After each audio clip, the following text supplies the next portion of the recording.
Good morning. Welcome to our second lesson for the Tai Chi Yang style saber set. Last week we were starting out with a little bit about the weapon and focusing on some of the cut angles. We said that we were going to continue that because part of the way this lesson works is that it's a little bit like doing light weights work. So we'll be working our weapon in both arms, getting coordination in the non-dominant arm, but also keeping some strength and balance that way. And sometimes learning a technique in the opposite hand helps you with your dominant hand as well.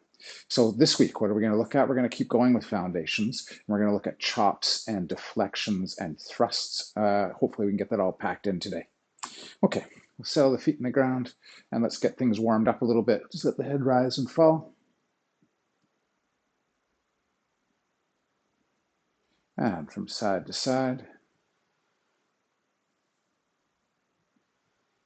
And we'll let the ear droop to one side and the other. Again to the first side and the second. Just a couple of circles in the front, loosening up the neck and shoulders. Good. Now we can go shoulders back. Sword work tends to be fairly shoulder intensive, so let's get those warmed up well.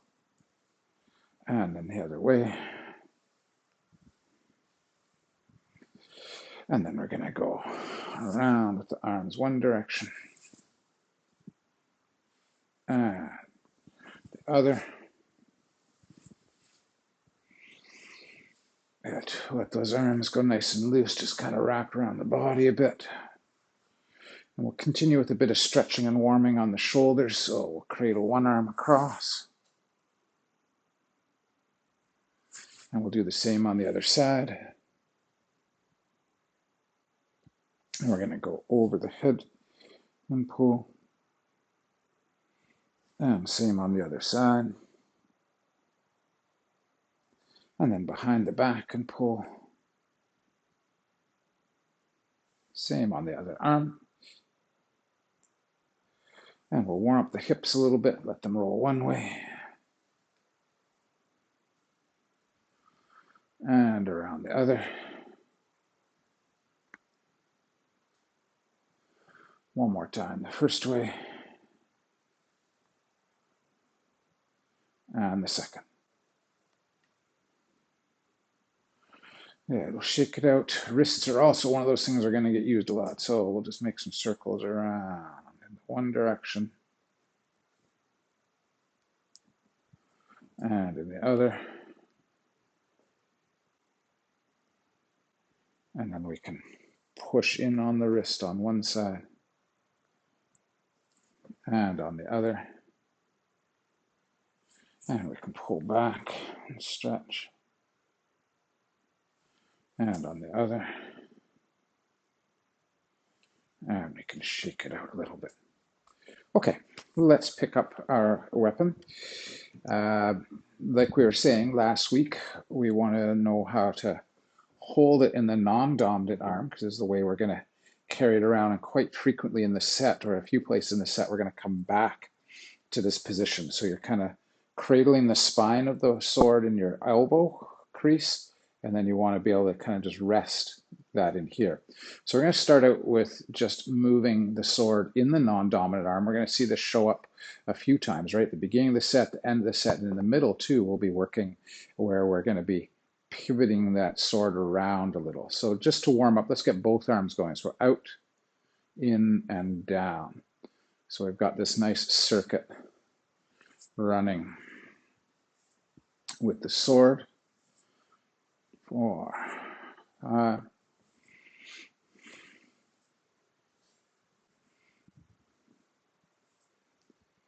Good, and then the other way, out and around, so opening, opening. So the tip of that sword is coming along sort of your back as we're doing this.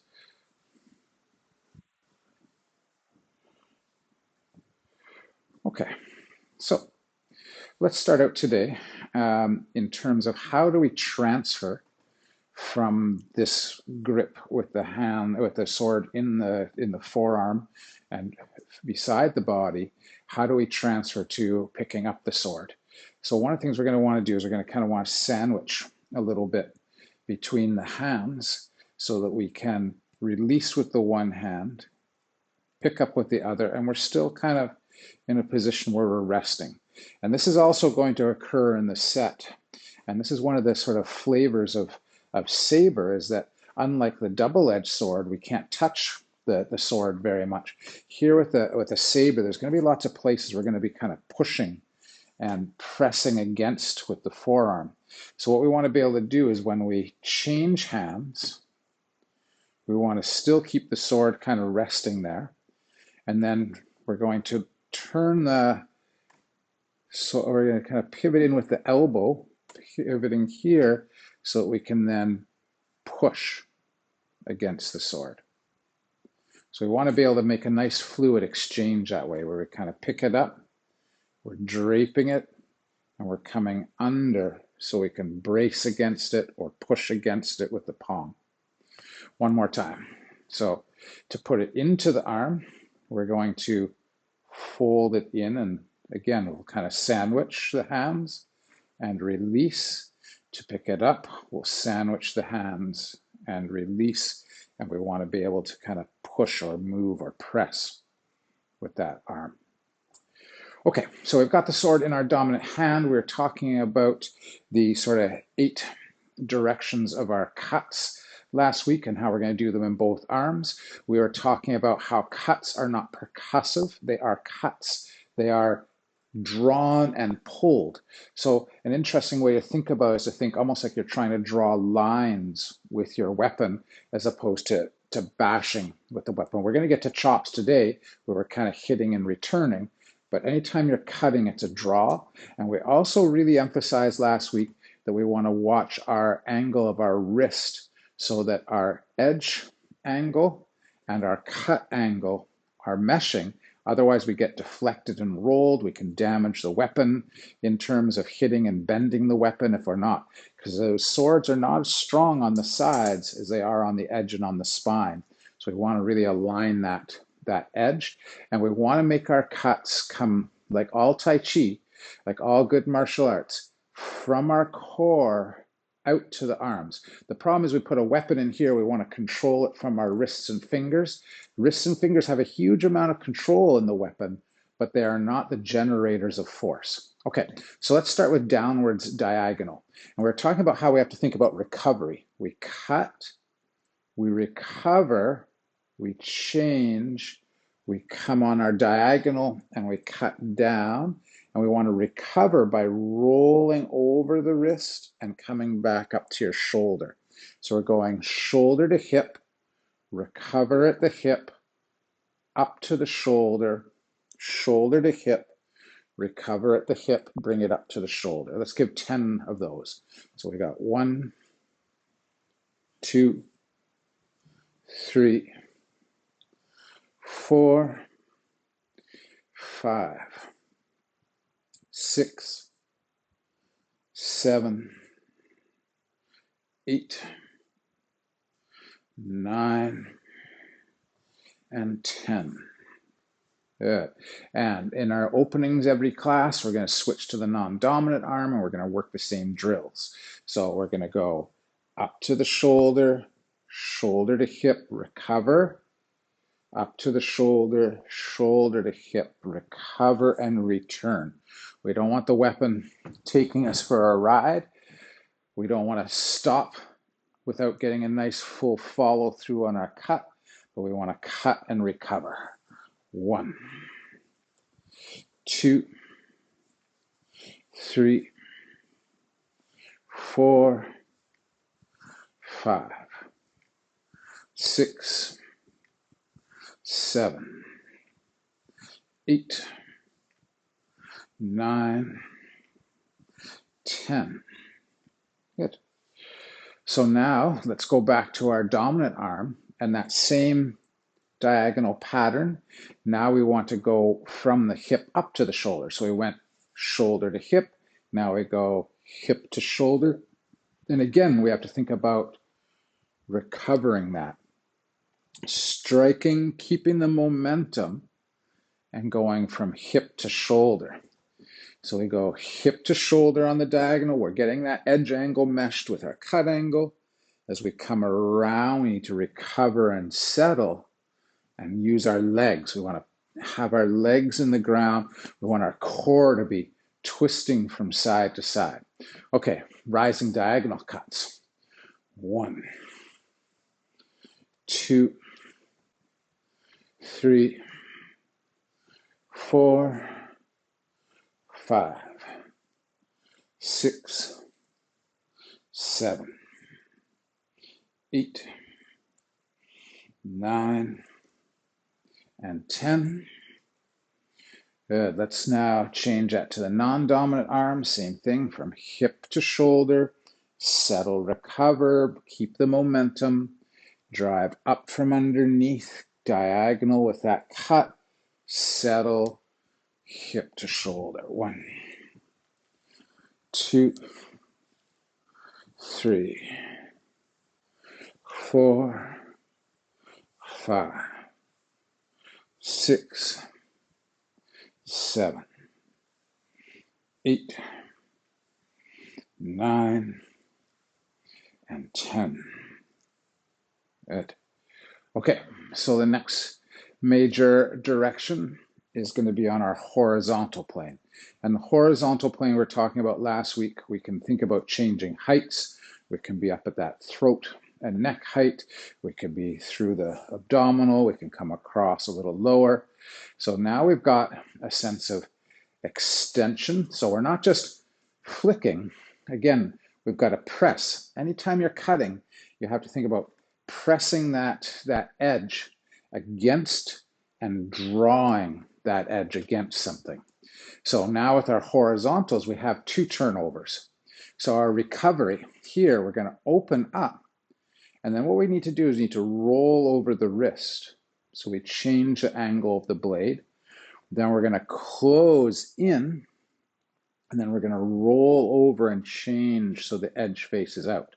So we're going to open, change, close, change, open. And that edge angle staying with the technique. So let's try 10 of those. So we go open, close. 1, 2, 3, 4, 5, 6, 7, 8, 9, 10, and then we'll change to the other side and cut through, roll over, open up, roll over. 1, 2, 3, 4, 5, 6, 7, 8, 9, 10. Good. Now sometimes that horizontal can kind of head down, insides of legs and things of that sort as well. Okay, so the next one we looked at last week was to get a downwards vertical cut, and then our recovery comes over and we get a vertical. So similar in the recovery to the diagonal, where we brought it over to the side and then back, but we stay on the same side and we're going straight down. We're cutting straight down into shoulders and things of that sort. So we're going 1, turn it over, 2, 3. Again, we're drawing with this. 4. We want that edge to pull against the target. 5, 6, 7, 8, 9, 10 to the other arm. 1, 2, 3, 4, 5, 6, 7, 8, 9, 10. And then we did a second version of the vertical cut, but we did it across the body. So our dominant arm now shifts over to the non-dominant side, and we're going to cut here. And this one, we kind of stand a little bit more lateral, and we're going across. 1. So we're chopping down, but we're crossing over the body. 2, or cutting down, sorry. 3, 4, 5, 6, 7, 8, 9, 10. We'll change arms, and 1, 2, 3. Getting those arms conditioned. 4, 5, 6, 7, 8, 9, 10. Good. Okay. So, chop, cut, or slash. So what's the difference between chopping and cutting or slashing? So chopping, we're thinking a little bit more percussive, and we don't have that same slicing follow through. So let's do a couple of chops today. Let's start out with a horizontal chop. And what we're going to do is we're going to come out, and then we're going to come back. So we're going to go 1 and return. So usually when you're doing chops, you're kind of returning on the same path that you that you chopped on. 1, return. 2, 3, 4, 5, 6, 7, 8, 9, 10. Let's go to the other arm. 1, 2, 3, 4, 5, 6, 7, 8, 9, 10. Nice. Well, let's try some downwards vertical chopping. So we're going to stay on the same side of the body for now. We're going to go chop down, return. 1, come back. 2, 3, 4, 5, 6, 7, 8, 9, 10. Same on the other side. 1, 2, 3, 4, 5, 6, 7, 8, 9, 10. So these are fairly universal principles with our edged weapons and our long edged weapons in particular. Let's look at a couple other things today. So we'll keep coming back to chops. We can work our chops from both sides. We can work our chops on both sides. We can chop on the diagonals, and we'll work on those a bit more next time we get together. So we'll do a little bit more of the chopping angles. Just want to add a few more things today.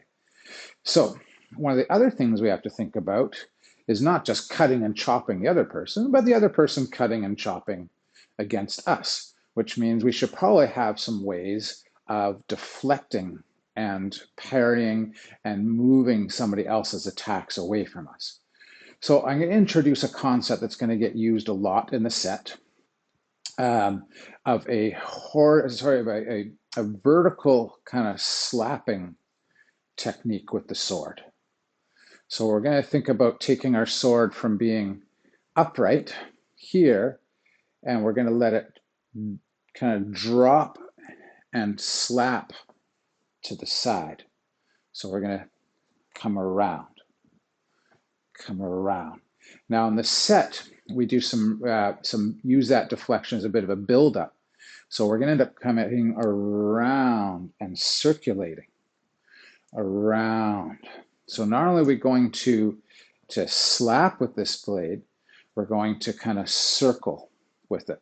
So that Tai Chi idea that not only do we deflect, but we kind of blend and redirect attacks that are coming in towards us. Now in the set, you're also going to see that second hand come into that, the non-weapon hand coming into support the spine of the blade. So sometimes we're going to slap and kind of touch and push against the side of that blade. So this is kind of like stirring a pot over here. We can kind of roll. We're coming from where we've picked it up out far ahead of us, and we're kind of deflecting it. So we're catching and we're deflecting something off to the side. Typical Tai Chi, roll back, create circles. Connect, roll back, create a circle. 4, 5, 6, 7, 8, 9, and 10. So there's one of the deflections we're going to see a lot in the set. Now, typically what we want for deflections is this idea of creating a framework around us. So quite often that framework it can be referred to as a floor. So it kind of uses some house references here. So we've got something low in our floor. So sometimes we'll be seeing we're kind of pressing down and away, and using again this idea with the saber that we can use the second hand so our wrist doesn't have to do all the supporting of the weapon. We're pressing in. So let's think of that. You're kind of pushing down with the sword. So imagine somebody cutting up from underneath, and you could be pushing down and away. 1, 2, 3, 4, 5, 6, 7, 8, 9, 10. Good. So we've got a floor. Then this exercise, that's going to be one of our walls. So we can be creating a wall over here. We could create a wall over here. So we could take this shape and we could just move it from side to side. We could deflect over here. There's our wall. We'll call it a low wall over here and over here. Deflecting, deflecting. Something comes in, we can shift that out of the way. So in this case, we're kind of letting that edge just move with our shape. So here our edge is facing out. As we come across, that edge is facing in, but the same idea. We're pushing something away, one side or the other. So we're not really changing our shape all that much as we are sort of rotating to the sides, to one side, other side. Good. Now, we can also do our low walls by using a deflection. So this is kind of, I guess, heading into our lower diagonals, but we're using, so those same ideas I was saying, we would use our cuts, angles to help with our deflections as well. So here, I'm going to use the spine and I'm going to knock something away. I'm deflecting something one way or I'm deflecting the other way. So in this case, I'm actually rolling my wrist one way and rolling my wrist the other. So my edge is facing out and away on both sides. So I can go deflect over here, cross that leg, and I can deflect over here. Now these will all do things like lead into our cuts. So remember I was talking about the recovery moment in our cuts. I cut, I recover. Well, that recovery is actually the deflections. I recover, that's my deflection. So if I've cut down and I turn it over, that's the same as me deflecting and getting ready for a cut. So let's try those on either side. Deflect 1 here, deflect 2 here. One side, other side. One side and the other side. So deflect, deflect low. You can imagine somebody trying to attack your leg. You could move your legs out of the way. And here I'm kind of using the spine, which is one of the strongest parts of the sword, and it doesn't damage my edge. if I use the spine to deflect one way or the other. Deflect, deflect. Okay. We can do those deflections. So our cuts can also be part of our high walls. So when we're talking about our rising diagonal cut and then we were kind of settling the wrist, our recoveries can be up high as well, or our deflections can be up high. So instead of thinking about cutting something coming in here, I can deflect something one way, or I could deflect something the other way, one side or the other. So I'm turning these a little bit more vertical on the way through, and I'm getting one side or the other. Deflect, deflect.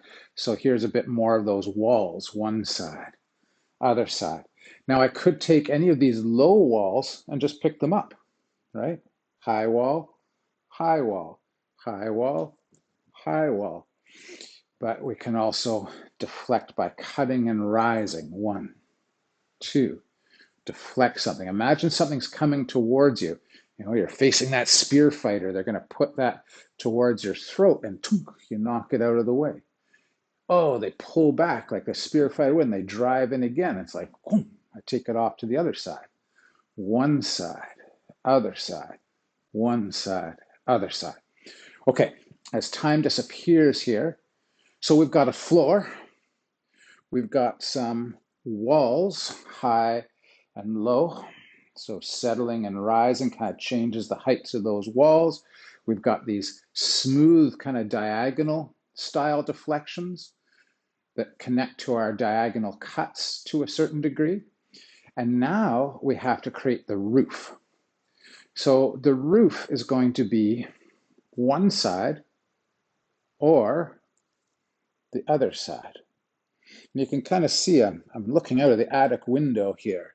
I can go one side and I can go the other side. So for now, we're just going to do a drill where we're kind of dipping and coming up.